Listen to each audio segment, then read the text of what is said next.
Hi friends, welcome to మన ప్రజా కవి ఛానల్కి స్వాగతం. అండ్ ఈ వీడియోలో మనం వేమనగా మారినటువంటి వేమారెడ్డి యోగి వేమనగా ఎలా మారాడు అన్న విషయాలు అయితే చూద్దాం. Coming to the video, Vemana గారి వదిన దగ్గర అభిరామయ్య అనేటువంటి స్వర్ణకారుడు ఉండేవాడు. అంటే ఆ రోజుల్లో రాజు యొక్క ఆస్థానంలో ప్రత్యేకంగా ఆ యొక్క రాణి కోసం అయితేనేమి, వాళ్ళ సభ్యుల కోసం అయితేనేమి, అక్కడ బంగారు నగలు చేయడానికి ప్రత్యేకంగా ఒక స్వర్ణకారుడికి గది కేటాయించేవారు. ఆ గదిలో ఈ యొక్క అభిరామయ్య అనేటువంటి ఒక స్వర్ణకారుడు వేమన గారి వదిన యొక్క బంగారు నగలు చేస్తూ ఉండేవాడు అనమాట. అంటే వాళ్ళకి ఎలా ఉంటుందంటే ఒక డ్యూటీ లాగా అనమాట. పొద్దున వెళ్ళి కాస్త సమయం కేటాయించి సాయంత్రం వరకు పనిచేసి ఎంతో కొంత ఆ యొక్క బంగారు నగలను రూపుదిద్దుకొని మళ్ళీ ఈవినింగ్కి ఇంటికి వెళ్ళేవాళ్ళు అనమాట. సో ఆ యొక్క పనికి వేమన కాపలాగా ఉండేవాడు. అంటే అందరూ ఒకలా ఉండరు కదా, ఆ బంగారాన్ని ఇక్కడ దొంగతనం చేస్తారనే ఉద్దేశంతో వాళ్ళ యొక్క ఇంటి వాళ్ళను లేదంటే భటులను కాపలాగా పెట్టేవాళ్ళు. అలా వేమన ఆ స్వరకారుడి దగ్గర కాపలా ఉండేవాడు అనమాట. అయితే కొన్ని రోజులుగా ఆ యొక్క అభిరామయ్య పనిలోకి ఆలస్యంగా రావడాన్ని వేమన గమనిస్తూ ఉంటాడనమాట. ఒక 4-5 రోజుల నుండి లేటుగా వస్తుంటాడు. ఏంటబ్బా అభిరామయ్య ఈ మధ్య పనిలోకి చాలా ఆలస్యంగా వస్తున్నాడు అనుకొని ఎలాగైనా ఆ యొక్క ఆలస్యానికి కారణం తెలుసుకోవాలని వేమన ఆ రోజు సాయంత్రం అభిరామయ్య వెంట బయలుదేరతాడనమాట. అంటే అభిరామయ్యకు డౌట్ రాకుండా అభిరామయ్యనే ఫాలో అవుతూ వెళ్తాడనమాట. అలా అభిరామయ్య వెళ్తూ వెళ్తూ ఒక్కసారిగా తూర్పు దిక్కుకు తిరిగి ఆ తూర్పు దిక్కులో ఉన్నటువంటి ఒక అడవిలోకి వెళ్తాడనమాట. అలాగే తనతో పూజ సామాగ్రి మరియు ఆ అడవిలో వెళ్తూ వెళ్తూ కొన్ని పూలను తీసుకొని ఆ అడవిలోకి వెళ్ళి అక్కడ కొంచెం దూరం వెళ్ళిన తర్వాత కొండ గుహలో తపస్సు చేస్తున్నటువంటి అంబికా శివయోగి అనేటువంటి ఒక యోగి దగ్గరికి వెళ్ళి అతన్ని పూజిస్తూ సేవ చేసుకుంటూ ఉంటాడనమాట. ఇదంతా కూడా వేమన దూరం నుండి గమనిస్తాడనమాట. ఓహో, రోజు ఇక్కడికి వచ్చి తను పూజ చేసుకుని వెళ్ళడం వల్లే ఇంత లేట్ అవుతుందా అనుకొని వేమన చాటుగా ఇంకాస్త దగ్గరికి వెళ్తాడనమాట. అలా వేమన వాళ్ళిద్దరిని సమీపించిన తర్వాత ఆ యొక్క అంబికా శివయోగి అనేటువంటి యోగి అభిరామయ్యతో, చూడు అభిరామ, అవసాన దశ నాకు సమీపించింది. అంటే నేను అస్తమించే టైం దగ్గర పడింది. నీ యొక్క సేవకు మెచ్చినవాడనై నీ సేవకు తగినది రేపు ఇదే సమయానికి నీకు చెప్తానని చెప్పి అక్కడికి రమ్మని చెప్తాడనమాట. అదే విషయాన్ని వేమన చాటుగా వింటాడనమాట. విని ఆ యొక్క యోగి అభిరామయ్యతో ఏం చెప్తాడా అని కుతూహలంతో ఆ యోగి అభిరామయ్యతో ఏం చెప్తాడో దాన్ని తనే వినాలనుకొని ఆ మరుసటి రోజు ఇంటికి వెళ్ళి ఎలాగైనా సరే ఆ యొక్క సమయానికి అభిరామయ్య పోకుండా తానే అక్కడికి వెళ్ళి అతను ఆ యోగి చెప్పేటటువంటి మాటను నేనే వినాలని చెప్పేసి వదిన గారి దగ్గరికి వెళ్ళి, వదిన ఎలాగైనా సరే ఈరోజు అభిరామయ్యను ఇంటికి వెళ్ళకుండా ఆపమని చెప్తాడనమాట. ఎందుకయ్యా వేమయ్య అంటే, నా మంచి కోరిన దానివైతే ఈ ఒక్క సహాయం చేయండి వదిన, అది అని చెప్పేసి వేడుకుంటాడనమాట. సరే, దానికి అనుగుణంగానే వదిన గారు అభిరామయ్యను ఎలాగైనా సరే ఇంటికి వెళ్ళకుండా ఆపడానికి అతని భర్త అయినటువంటి అనవేమారెడ్డితో మాట్లాడి ఎలాగైనా సరే ఇక్కడనే ఉంచేలా చూడండి అని చెప్తే ఆ వేమన అన్నయ్య అభిరామయ్యను ఈ రోజుకి ఇక్కడే ఉండవలసిందిగా ఆదేశిస్తాడన్నమాట. అలా రాజు యొక్క ఆదేశానుసారం అభిరామయ్య ఆ యొక్క అంబికా శివయోగి దగ్గరికి వెళ్లకుండా ఆగిపోతాడు. అలాగా అభిరామయ్య ఆ యొక్క ప్రతిఫలాన్ని నేను దక్కించుకోలేకపోతున్నాననే బాధతో చింతిస్తూ ఉంటాడనమాట. అలా అభిరామయ్య చింతిస్తూ ఉంటే మరోవైపు వేమన అభిరామయ్యలాగే ఒక చిన్న పూజ సామాగ్రి కొన్ని పూలతో ఆ యొక్క అంబికా శివయోగి దగ్గరికి బయలుదేరతాడనమాట. ఎందుకంటే వేమన ఆల్రెడీ వైరాగ్యంతో ఉన్నాడు, తత్వం బోధపడింది కాబట్టి ఎలాగైనా సరే ఆ యొక్క ప్రతిఫలాన్ని తెలుసుకోవాలనే ఉద్దేశంతో వేమన ఆ యొక్క పూజ సామాగ్రి పూలతో పుష్పాలతో అడవిలోకి సరాసరి యొక్క అంబికా శివయోగి దగ్గరికి చేరుకుంటాడు.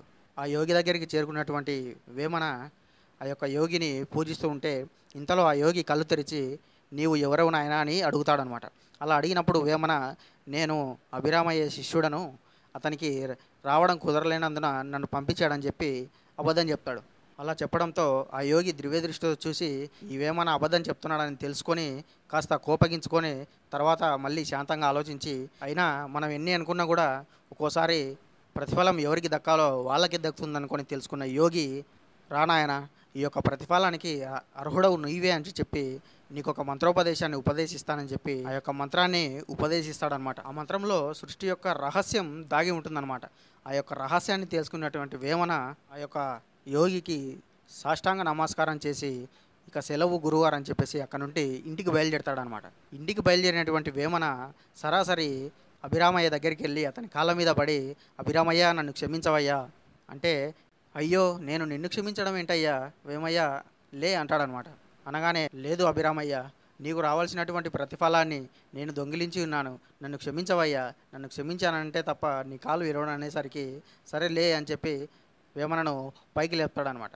పైకి లేచిన తర్వాత అభిరామయ్య, నీ వల్ల నేను జీవిత ధన్యుడనైనాను, కాబట్టి నీ యొక్క పేరు ఈ సమాజంలో చిరస్థాయిగా ఉండేలా చేస్తానని చెప్పి అభిరామయ్యకు వేమన మాటిస్తాడనమాట. అలా మాటిచ్చిన వేమన సరాసరి వదిన దగ్గరికి వెళ్ళి జరిగిందంతా చెప్పి ఆమెకి ఒక్కసారి పాదాభివందనం చేసుకొని అప్పటి నుండి ఆ యొక్క అంబికా శివయోగి ఉపదేశించినటువంటి మంత్రాన్ని జపిస్తూ ఉచ్చరిస్తూ జీవిత సారాంశాలను, సృష్టి రహస్యాలను, వేద సారాంశములను, వైరాగ్యాన్ని పెంపొందించుకొని ఆ రోజు నుండి తన జీవితంలో జరిగినటువంటి సంఘటనలని, అనుభవాలను సమాజానికి ఉదాహరణలుగా చెబుతూ ఏది మంచి, ఏది చెడు, ఏది సత్యం, ఏది అసత్యం, ఏది ధర్మం, ఏది అధర్మం అని తెలుసుకున్నటువంటి వేమన కాస్త యోగి వేమనగా మారి దేశ సంచారిగా మారి ఊరూరా తిరుగుతూ సమాజంలో జరిగేటువంటి సంఘటనలను, దుర్మార్గాలను, దురాచారాలను, మూఢనమ్మకాలను అరికట్టడానికి తన యొక్క ఆటవేలది పద్యాలను ఈటలుగా మలిచి ఆ యొక్క పద్య కవిత్వానికి మకుటంగా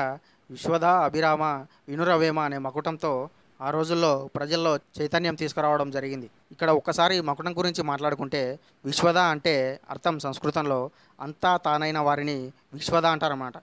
అంటే మనకు ఎవరైతే జీవిత సర్వస్వం అవుతారో వారిని విశ్వద అని పిలుచుకోవచ్చు. అలాగా వేమనకి అతని వదిననే సర్వస్వం, తల్లి వదిన అన్ని తానే పెంచి తానే చూసుకుంది కాబట్టి అతను వదిన గారిని విశ్వద అని వర్ణించడం. ఇంకో కోణంలో విశ్వద అనే తన ప్రియురాలి వలన అతనికి కనువిప్పు కలగడం. అంటే కనువిప్పు కలిగించింది వదిన గారు అయినప్పటికీ ఆ కనువిప్పు కలిగింది మాత్రం విశ్వద నుంచే కాబట్టి ఆ యొక్క మకుటాన్ని విశ్వద మరియు తనకు ఈ యొక్క మంత్ర ప్రతిఫలాన్ని అందించినటువంటి అభిరామయ్యను జోడిస్తూ తన పద్య మకుటంగా విశ్వద అభిరామ వినురవేమ అనే మకుటాన్ని వాళ్ళిద్దరి పేరుతో ఆ మకుటాన్ని చిరస్థాయిగా నిలిపాడు వేమన. ఇక్కడ చూడండి వేమన ఎంత గొప్ప వాడంటే జ్ఞానం కలిగింది వేమనకి, పద్యం చెప్పింది వేమన, సమాజానికి బోధన చేసింది వేమన. అయినప్పటికీ ఆ మకుటం చూడండి విశ్వద అభిరామ వినురవేమ అంట. అంటే వేమన సమాజానికి వేమన హితబోధ చేస్తూ ఉంటే వేమనకి విశ్వద మరియు అభిరామ హితబోధ చేస్తున్నట్టుగా రాశాడు మకుటంలో. అంటే ఆ యొక్క జ్ఞానాన్ని సమాజానికి ఇండైరెక్ట్గా విశ్వద మరియు అభిరామ అనేటువంటి ఇద్దరు కూడా వేమన ద్వారా అందించినట్టుగా రాసుకున్నాడు. చాలా అద్భుతం కదా. అంటే ఈ యొక్క జ్ఞానాన్ని విశ్వద మరియు అభిరామ నీకు చెబుతున్నారు వినురవేమ అన్నట్టుగా రాసుకున్నాడు. ఒకసారి నేను వేమన దేని గురించి ఆయన పద్యం రాయలేదేమో అని బుక్స్లో చూస్తే వాట్ హీ డిడ్ నాట్, దేని గురించి ఆయన రాయంది అనిపించింది.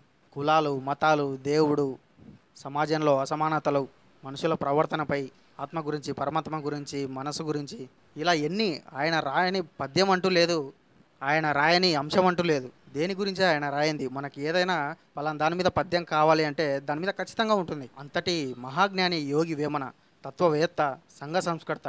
ఆయన రాసిన ప్రతి పద్యంలో ఒకటి మనకు ఎక్కువగా అనిపిస్తుంది, అదేంటంటే తత్వం. ఏ పద్యం తీసుకున్నప్పటికీ కూడా ఆ యొక్క పద్యంలో మనకు తత్వం క్లియర్గా కనిపిస్తుంది.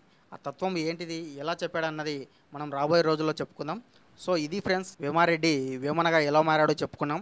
ఈరోజు వేమన కాస్త యోగి వేమనగా ఎలా మారాడు అన్న విషయాన్ని తెలుసుకున్నాం. అండ్ నెక్స్ట్ వీడియోలో మనం ఇతను వేమారెడ్డి నుండి వేమనగా మారినప్పుడు, వేమన నుండి యోగి వేమనగా మారినప్పుడు చేసినటువంటి అద్భుతాలు, మిరాకిల్స్ ఏందన్నవి నెక్స్ట్ వీడియోలో తెలుసుకుందాం. అంతవరకు సెలవు. Keep watching friends. ఈ వీడియో మీకు నచ్చినట్లయితే లైక్ చేయండి, నచ్చకపోతే షేర్ చేయండి. ఎందుకంటే మీకు నచ్చకపోయినా మీ పక్కవారికి ఈ వీడియో నచ్చచ్చు. అండ్ ఈ ఛానల్ మీకు ఎంతో కొంత యూజ్ అవుతుందంటే మాత్రం సబ్స్క్రైబ్ చేసుకోండి. ఓపికతో విన్నందుకు ధన్యవాదాలు. ఆ వేమన గారి ఆశీస్సులు ఎల్లప్పుడూ మీపై ఉండాలని కోరుకుంటూ ఇట్లు మీ ప్రజాకవి.